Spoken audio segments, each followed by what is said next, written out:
It was the summer of 1945. The Second World War had finally ended, but Europe was still a land haunted by fear, ruin, and silence. Among the crumbling cities and empty railways, rumors began to spread, whispers of a train that vanished into thin air. A train carrying gold, secrets, and perhaps something much darker. They called it the ghost train of World War II. It began in Poland. According to old railway logs, a German military train left Wrocław late one August night. It was said to be heavily guarded, packed with Nazi officers, sealed crates, and boxes rumored to hold stolen treasures. Paintings, sculptures, even bars of gold looted from across Europe. But when the train entered a tunnel deep within the Alps mountains, it never came out the other side. Hundreds searched for it, but no trace was ever found. For decades, the story became a legend, part mystery, part myth. Some believed it was just wartime chaos, a clerical mistake, a ghost story for bored soldiers. But others, they weren't so sure. They spoke of strange lights seen around the tunnels at night, of vibrations deep underground, as if something massive still moved beneath the mountains. In the 1960s, Polish miners digging near Walburza claimed to have found bricked-up tunnels, sealed with reinforced concrete, untouched since the war. They swore they heard the distant echo of machinery behind the walls, like metal grinding on metal. But when authorities arrived, the site was quietly shut down. No explanation was ever given. By the 1980s, local villagers called it the Cursed Mountain. Animals refused to go near it, and at night, an eerie hum could be heard if you stood close enough to the old railway line. Those who ventured too far into the woods sometimes returned shaken, pale, trembling, claiming they'd seen an old German train car buried halfway in the ground, as if time itself had tried to swallow it. The mystery deepened when a retired Nazi engineer named Otto Wessler allegedly confessed before his death that he helped design an underground system meant to hide something of great importance. He mentioned a secret project under the codename Riese, the Giant. Documents found later confirmed that the Nazis had, in fact, built an enormous underground complex within the Alps mountains. But what they stored there was never revealed. Then, in 2015, the world's attention returned to this legend. Two explorers, Piotr Koper and Andreas Richter, claimed they discovered radar scans showing a 100-meter-long object buried beneath the mountains. The shape matched that of a World War II train. The story exploded. Global news agencies called it the Nazi gold train discovery. Military historians, treasure hunters, and scientists all rushed to the site. Excavations began. Cameras rolled. The world waited. But when they finally dug into the mountain, they found nothing. No train, no treasure, no evidence, only silence. And yet, something about that silence felt deliberate. The Alps Mountains of Poland are not like any other mountain range in Europe. They are ancient, covered in thick, silent forest, and filled with tunnels that twist deep into the earth. During World War II, these mountains became the center of one of the Nazis' most secret and ambitious projects, codenamed Riese, meaning the Giant. No one knew exactly what the Nazis were building there. Some said it was an underground city. Others whispered it was a weapons factory, a nuclear research lab, or even a command bunker for Adolf Hitler himself. But what's truly terrifying is how many people died building it, and how little of it has ever been found. Thousands of prisoners from concentration camps were forced to dig through rock and stone under impossible conditions. The tunnels stretched for miles, supported by steel and concrete, large enough for trains, vehicles, and even aircraft components. But before the project could be completed, the war ended, and the entrances were sealed. What lay beneath was lost, or perhaps hidden on purpose. After the war, the Soviet army occupied the region. They searched the mountains for months, bringing in geologists, engineers, and intelligence officers. And then, just like that, they left. No official explanation,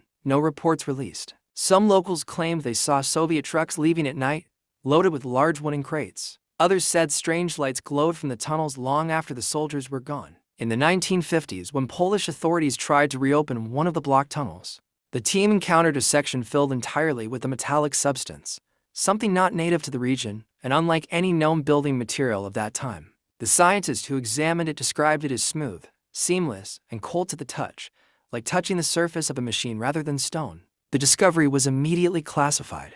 By the 1970s, the legend of the Nazi gold train had merged with the mysteries of Project Riese. People began to believe that the missing train wasn't simply lost.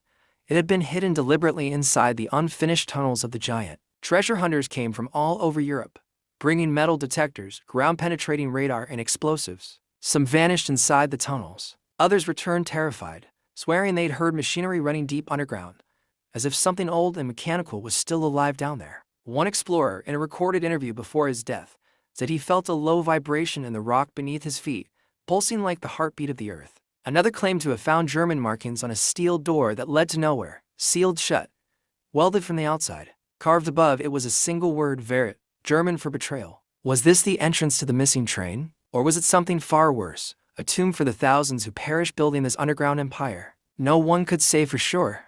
For decades, the story of the ghost train slept quietly beneath layers of war, rumor, and time. That was until the summer of 2015, when two men, a Polish treasure hunter named Piotr Koper and a German enthusiast known only as Andreas Richter, came forward with a stunning claim. They said they had found it, the Nazi gold train, buried deep beneath the city of Walbrze, at the base of the Alps mountains. Their announcement spread like wildfire. News channels across Europe covered it for weeks. Hundreds of journalists, historians, and government officials descended on the small Polish town, each hoping to catch a glimpse of the lost train that had haunted imaginations for over 70 years. The men claimed to have discovered an underground tunnel using ground-penetrating radar, showing a 100-meter-long object hidden beneath the earth, shaped unmistakably like a train. Even the Polish authorities confirmed that the scans were highly credible. The area was immediately secured by the military. Archaeologists, geologists, and historians were called in. And once again, the mountain was alive with whispers of gold, secrets, and ghosts. But then, everything changed. Within days, a strange pattern began to emerge. The excavation team's equipment malfunctioned repeatedly. Cameras shut off for no reason. Drones fell from the sky mid-flight. And workers complained of sudden dizziness, nausea, and an overwhelming sense of fear whenever they got too close to the site. One man even reported hearing what he described as a metallic scream echoing from underground, a sound that didn't resemble any machinery, but rather something alive. The team dismissed it as wind or pressure changes, but local villagers who had lived near the mountains for generations were not so sure. They spoke of nights when the ground trembled faintly, as though something massive was moving far below their feet. And on quiet evenings, they claimed you could hear the faint rumble of a train passing through the forest, even though the nearest active tracks were miles away.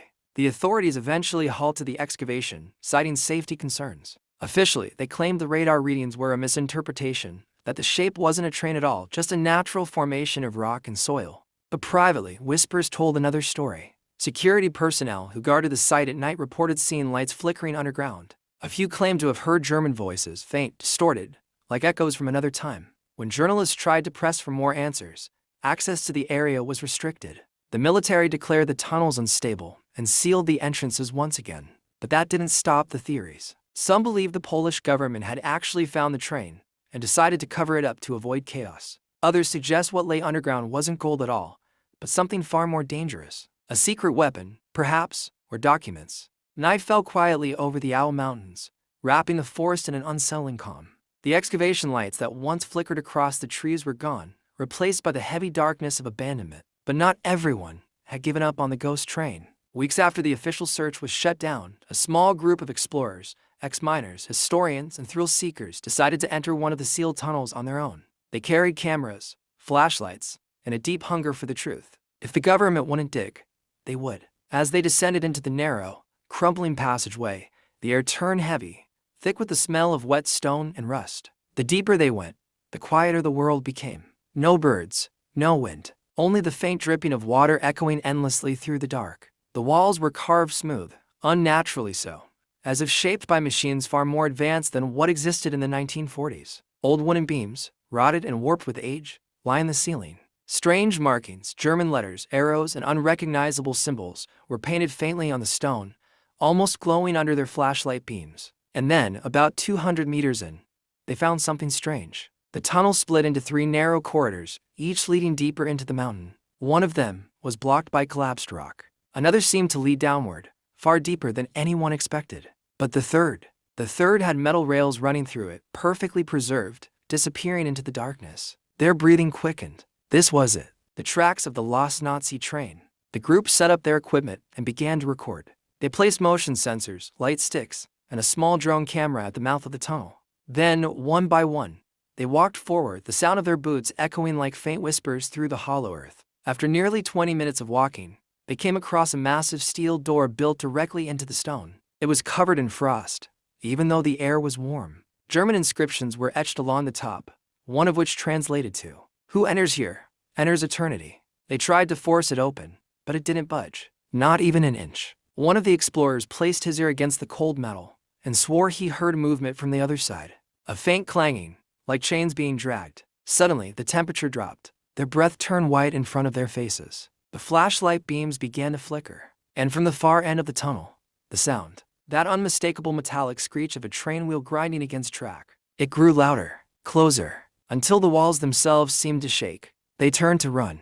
The cameras captured frantic movements, shouting, the sound of collapsing debris. A few seconds later, total darkness. The feed ended abruptly. 3 days later, rescue workers found the tunnel entrance buried under a new landslide. All the explorers' equipment was gone. Months passed after the disappearance of the explorers. The story faded from newspapers, replaced by new scandals and political drama. But deep within the underground history forums of Europe, whispers began again. Whispers that someone had recovered part of the explorers' lost footage. It began when an anonymous user uploaded a 3-minute video clip to a Polish message board. The file had no title, no source, and was encrypted with layers of security. When it was finally decoded, the footage revealed something terrifying. The video opened with the dim light of a camera swinging wildly, illuminating the crumbling walls of a tunnel. The audio was distorted, filled with static and distant echoes. Then, faintly, a voice, heavy with panic, could be heard saying in Polish, "It's moving. The train is moving."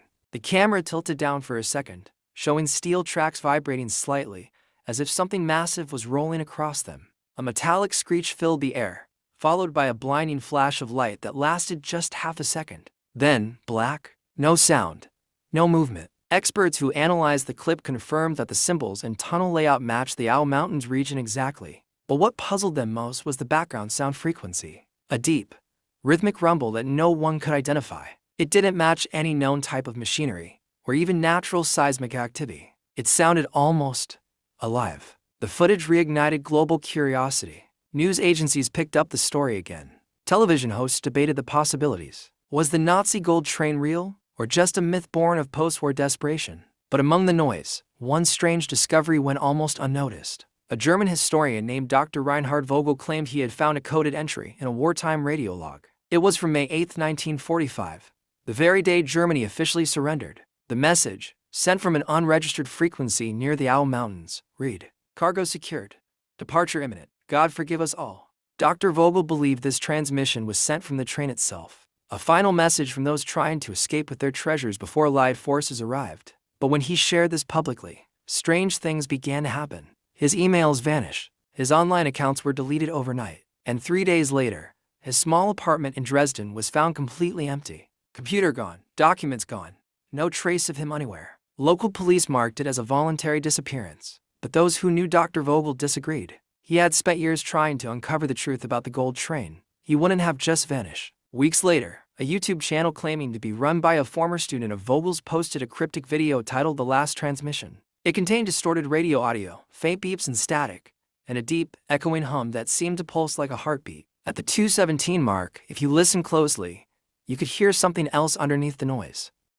Months after the reappearance of the last transmission, Poland's local authorities made an announcement that caught global attention. A restricted area deep within the Owl Mountains had been quietly reopened, not to the public, but to a small team of government-approved engineers. The official statement claimed they were conducting geological safety inspections, but no one believed that. Journalists tried to approach the site, but guards blocked every entry point. Military trucks arrived at night, headlights off, moving silently through the forest roads. Villagers reported hearing drilling sounds echoing across the valley, followed by low, mechanical hums that continued until dawn. Something was happening inside the mountain, and it was big. A week later, leaked drone footage appeared online. It showed a massive excavation site surrounded by barbed wire, floodlights, and armed security. In the center stood an enormous tunnel opening, almost 20 feet high, carved perfectly into the rock. Dust and smoke poured from its mouth, while cranes moved crates marked with symbols no one could identify. Experts who analyzed the footage noticed something strange. The tunnel's architecture didn't match modern construction methods. The support beams looked ancient, reinforced with materials used during World War II. This was no new dig. They had reopened something that had been sealed for nearly 80 years. Inside, sources began to leak information anonymously. According to one of them, a Polish civil engineer named Marek Nowak, the team discovered a secondary chamber beneath the mountain. This chamber wasn't listed in any wartime blueprints. It was completely off the grid, hidden even from Nazi records. Marek described it as a long, sloping corridor line with metallic walls that seemed to hum faintly, as if generating some kind of low-frequency energy. He also claimed that his instruments malfunctioned every time they got near the intersection. Cameras glitched, radios emitted strange static pulses, and every time they tried to go deeper, the temperature would suddenly drop from a comfortable 18 degrees Celsius to nearly 2 degrees Celsius in less than 10 seconds. Then, one day, Marek stopped reporting to work. His phone went dead. His apartment was found empty. A message was left on his answering machine, recorded at 3:11 a.m. A single phrase, whispered by a trembling voice. "Don't dig any further." When this recording leaked online, panic spread across the forums. Was this a cover-up? Or had they found something they couldn't explain? Something not meant to be disturbed? Around this time, another strange event occurred. Satellite thermal scans of the Owl Mountains began showing abnormal heat patterns deep underground. Not like machinery or volcanic activity, but something pulsing in intervals, as if it were alive. Every 45 seconds, a heat signature spiked, then vanished. A perfect rhythm, like a beating heart beneath the earth. Weeks turned into months, and the mystery of the Owl Mountains seemed to fade again. News outlets moved on, the public lost interest, and only a handful of researchers still whispered about the ghost train. But those who lived near the mountain knew something wasn't right. They could feel it, deep in the ground, under their homes, a pulse that wasn't supposed to be there. At first, it was small tremors, barely noticeable, windows rattling slightly, floors vibrating for a second or two. Then came the sounds, low, distant, like thunder trapped inside a cave. Except there were no storms. One night, an amateur radio operator named Jakub Dorsky reported something strange. He was tuning into shortwave frequencies when he suddenly picked up a faint transmission. A rhythmic metallic clank, repeating every 8 seconds, followed by a distorted voice speaking in German. He recorded it, uploaded it online, and titled the file simply train_still_moving.wav. Experts analyzed the recording. The voice said something chilling. "The cargo is alive.